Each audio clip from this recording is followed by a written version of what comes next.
We've all been with people that we liked them, we felt like we had a good connection with them, but we didn't feel that urgency. We didn't feel that priority. When they would text us, we would look at their text message and it never felt that crack compulsion to text them back. But then all of a sudden one day you start noticing that they've been a little distant. One day you start noticing that maybe they're not responding as fast.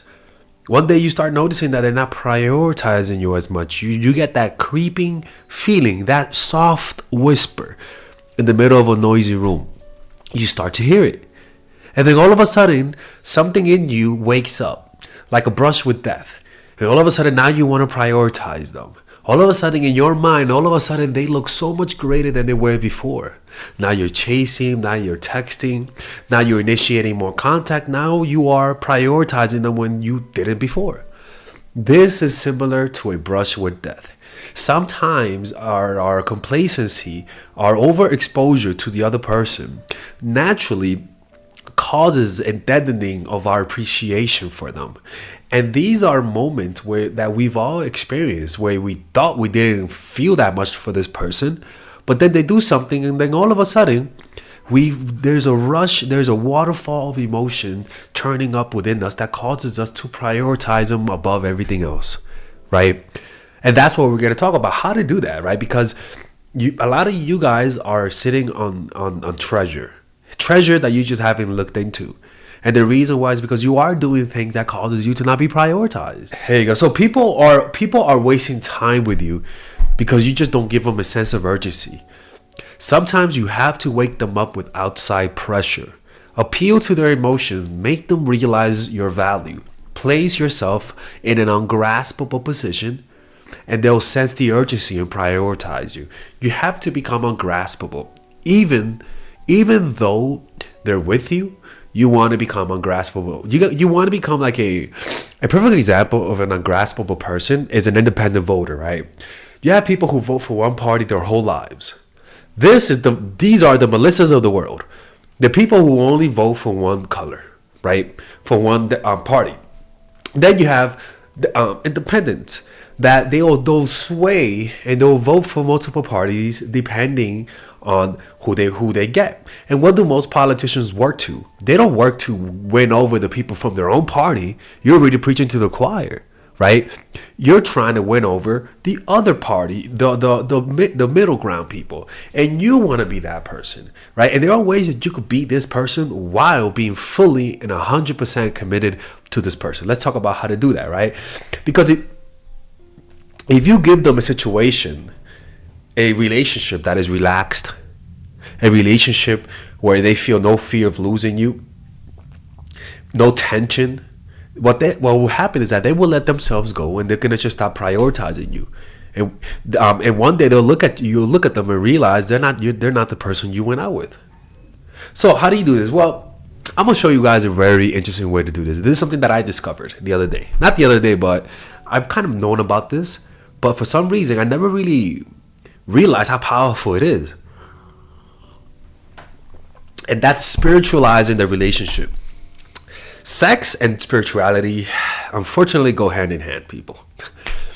It's just how that is, man. Like, holy dick is something else, right? Holy pum pum is something else, right?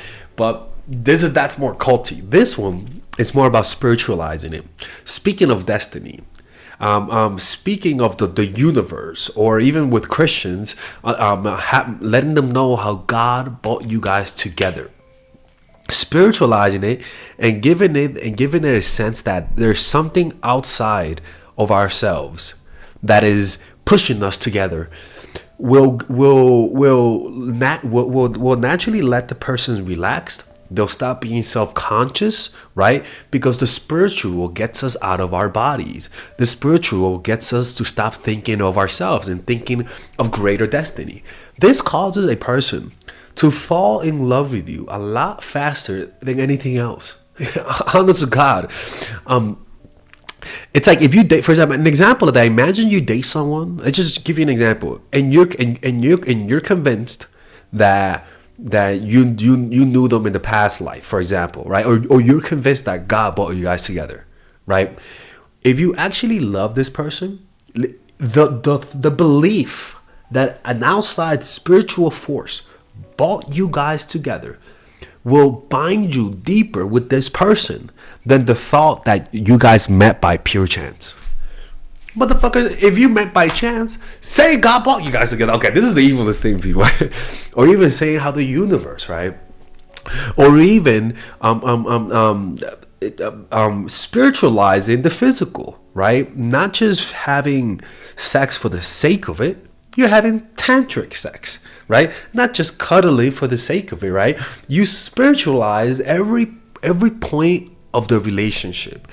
And when you mix the physical with this, people, I don't know what to say, man. Like, I don't you. And the funny thing is, you guys can do this with anything, right? And women is one. And women are the most vulnerable to this. To be honest with you, what I've learned, using the what's Aquarius thing, the fucking star shit, astrology, speaking of destiny, talking about how your energies are aligned. Like, man, I just hate the fact that people really people really believe in this type of stuff, man. I remember one time, this one girl said like, oh my God, we're both Virgos.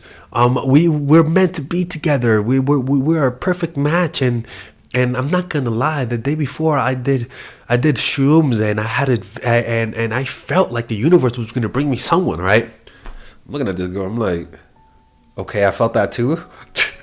This is years ago. I was like, okay.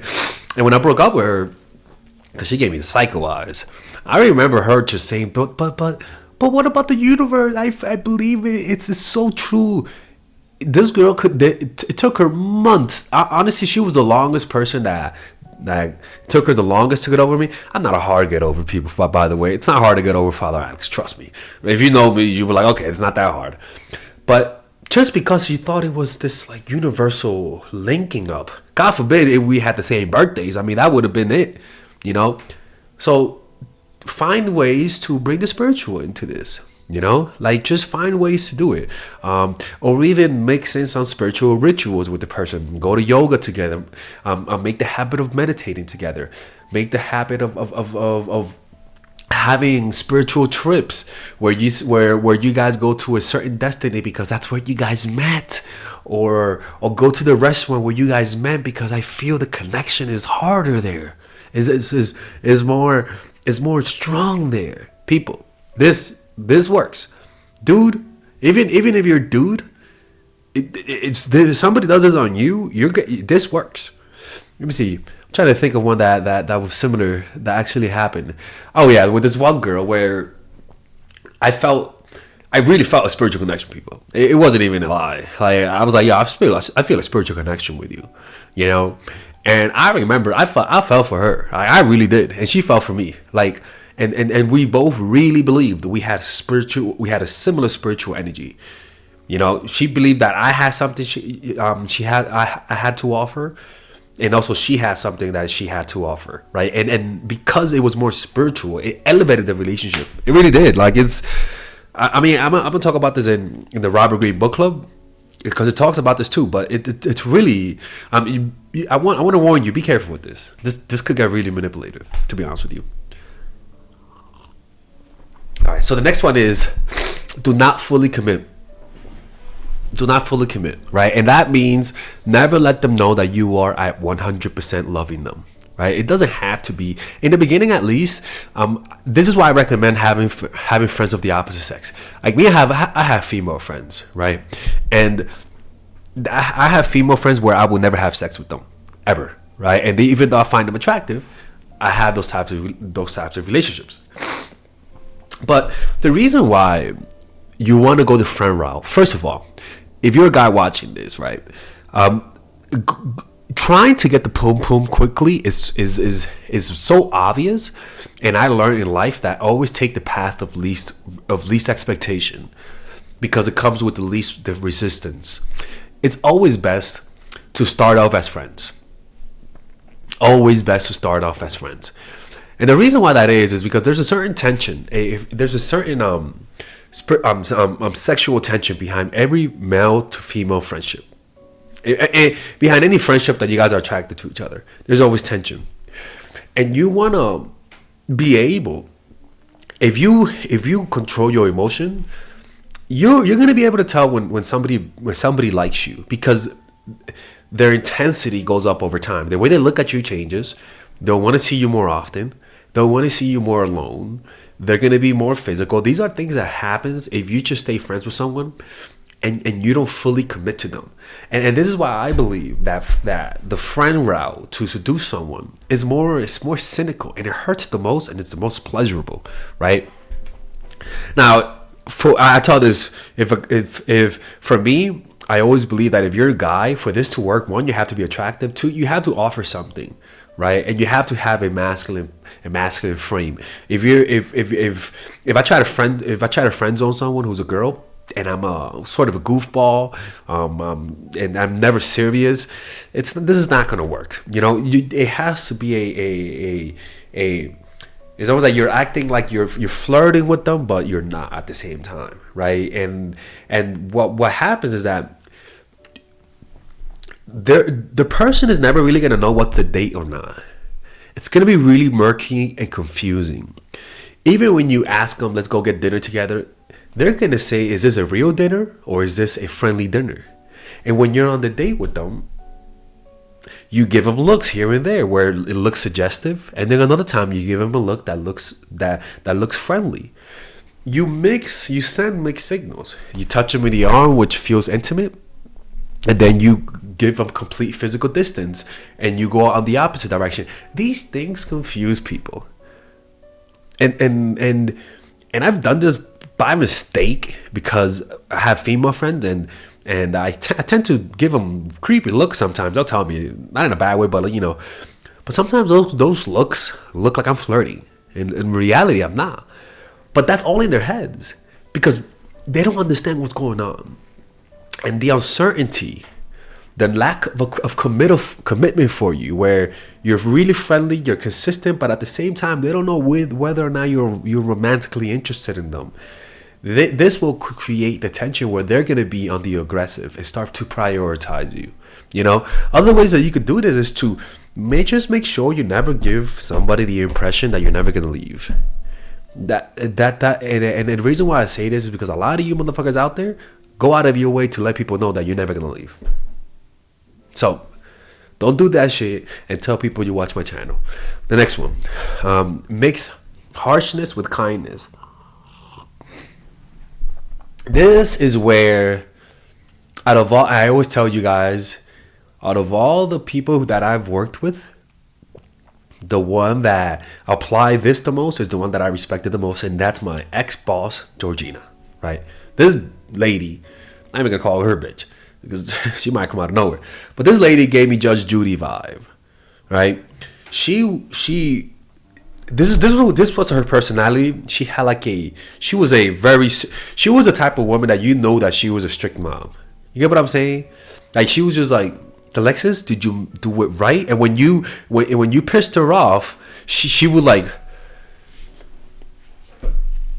and then hold in her anger, right? She would roll her eyes, and I pissed her off a lot, man. I remember one time, I forgot, we were at a client's house, and I forgot the papers. Some important paper, man. And she was like, Alexis, she was looking up, she was like, she lowered her, she had glasses, but she would lower them. She was like, Alexis, she reminded me of Miranda Priestley from Devil Wears Prada, but nicer. She was like, Alexis, did you bring the paperwork? And I'm like, oh, fuck. And I'm like, no, Georgina. And she was like, and then she went from anger, and then she looked at the client. She was like, we'll be back. We're gonna go get it. She looked at me and looked away, and we walked. We got in her car, didn't say shit. She didn't say anything. I went in, got the paperwork, we went back out, not a word. And I'm like, yo, I'm about to get fired here, man. This is a bullshit. And so the thing about her is that her harshness was never really verbal, right? It was more nonverbal. Her anger, her disappointment was really in rolling of the eyes, looking away, not talking, right? But also her general demeanor was a very serious, confident, like all about work type of person. But then, like I always said, there were moments when like within the 1 hour period when we were all having meetings, you saw the ranges, you saw the anger, because eventually I was going to say something that pissed her off, but then you saw the fascination, because sometimes when we were doing case studies and we were giving advice to our coworkers about their cases, I would say, if I would think, so I would say some brilliant shit. I'm not even gonna lie. I would say some shit, and she was like, "Good point, Alexis. Good point." And when she got happy, she wouldn't smile, but she was like, "Good point," and I would be happy.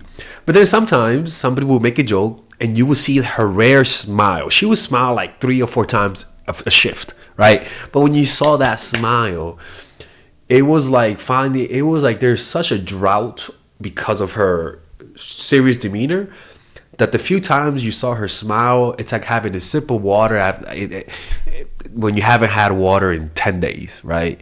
Like that little sip will release more emotion than anything else. And the reason why this works is because by making your kindness rare and your harshness as rare, and then a serious or neutral demeanor, the harshness you sent should be of high expectations, right? The harshness that you give out should be of respect, should be of consistency, should be of purely just how to treat me the right way. And if you do it wrong, you're gonna get that from me. And the niceness comes when they meet your expectations. When they do the right thing, you let them know, right? For example, me, I don't really compliment people that much. That's something I should work on. But when I notice that when I compliment people, because I rarely do it, they get like, "Oh, wow, okay." And when I say compliment, I compliment people, but with my partners, sometimes I don't. I don't know why. You know what I'm saying? It's the weirdest thing. But I do notice that when I do compliment, it does get to them. Why? Because I rarely do it. I'm more of an action person. For example, like I don't give you a gift. I'll leave the gift in your coffee. Like for example, if I paint something for you, I don't give it to you. I'll leave the painting somewhere in your house where you'll see it maybe a few hours later. I don't give things as, "Hey, here's my gift. I made it for you." No, I do. I don't say. You know what I'm saying? And that works. Honestly, that does work, because I don't compliment you with my words.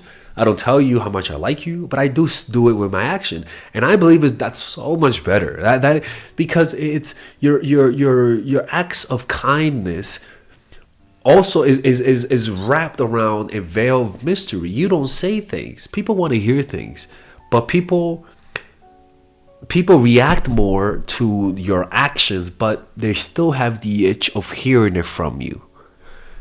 It's much better to just be a doer than a talker. And then the few times you do compliment, the few times you do express your emotions, it hits better. Just don't be someone who's always dishing it out verbally.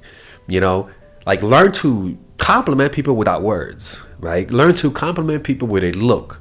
Learn to compliment and make people feel better by giving them something, doing something for them, and stay away from verbally saying it.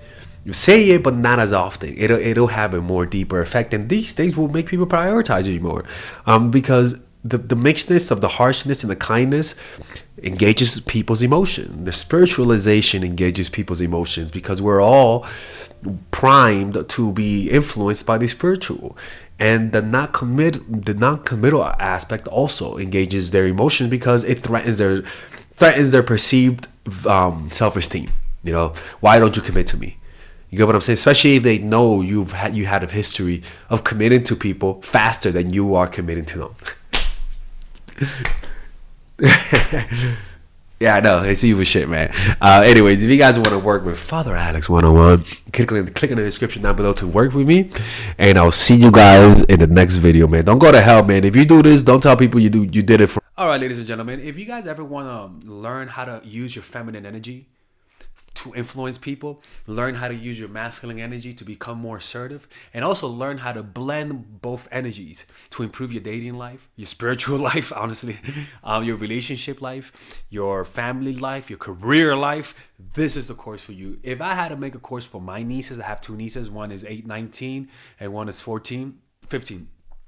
16. Holy shit. Oh my God, he's a bad fucking uncle. He's a bad uncle. Get him. Shut up, Melissa. You should get this course, right? And this is the course that I will make for them. So, for example, watch the curriculum, right? In the first week, we're going to be showing you how to establish a strong masculine foundation without letting it hurt your feminine energy.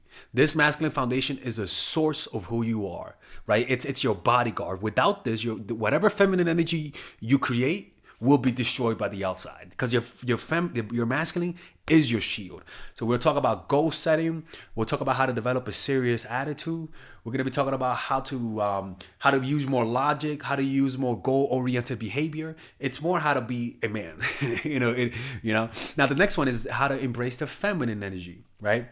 This one would teach you about how to minimize excessive masculine traits, developing self-awareness, healing abundant feminine energy, regulating your emotion, mastering voice qualities and facial expressions, surrendering control, and allowing pain to be felt.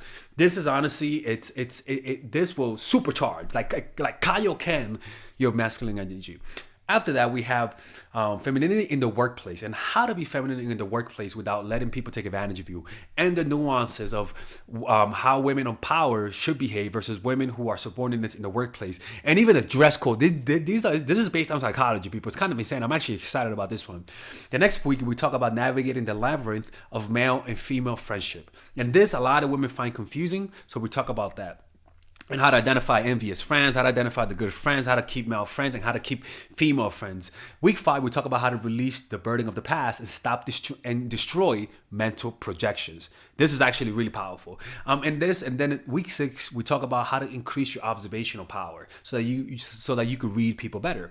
And we have a bunch of bonuses. The course starts at $99, and you guys can pre-order the course today at $69 before it goes out. If you're watching this, most likely I'm in the meditation retreat, so I will be praying for all of you guys. And just click on the description down below of the video. Right there, you'll see it, and you could pre-order that course. It's gonna be out by the end of next month or the beginning of February of March. One of the two, people, because I have a 10-day retreat to do, and I want to finish the course after the retreat, because I think the ideas are gonna be so much better. All right, man. I'll see you guys later. Pre-order, man. Oh, I'm closing the channel.